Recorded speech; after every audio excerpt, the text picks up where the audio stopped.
বিচারের মাঠে জাহান্নাম আর জান্নাত আল্লাহর সামনে হইচই লাগিয়ে দিবে। কালাতিন্নার জাহান্নাম বলবে, উসিত্তু বিল মুতাকাব্বিরিন ওয়াল মুতাজাব্বিরিনা, আমার ভিতরে স্বৈরাচারী, স্বেচ্ছাচারী, অহংকারী, বদমেজাজি, জুলুমবাজকে দেওয়া হলো কেন? কারণ কি?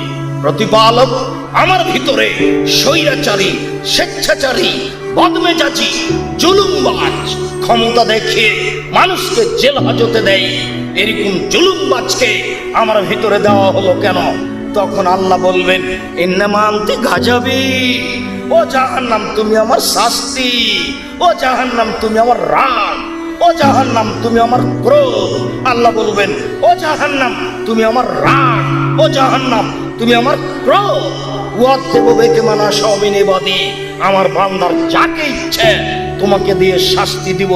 এই জন্য তোমার ভিতরে দিয়েছি স্বৈরাচারী, বদমেজাজি, অহংকারী, জুলুমবাজকে। দলীয় তাকত দেখিয়ে যারা মানুষকে জেল হাজতে দেয়, তাদেরকে ক্ষমতা দেখিয়ে মানুষের জমি দখল করে, এক জমি 7 বার বিক্রি করে, ক্ষমতা দেখিয়ে মানুষকে নিঃস্ব করে ছাড়ে, এইসব জুলুমবাজকে, এইসব ক্ষমতাবাজকে আমি জাহান্নামে শাস্তি দিব। তাই তুমি হচ্ছ আমার রাগ, তাই তুমি হচ্ছ আমার গজব। আমি যা বলছিলাম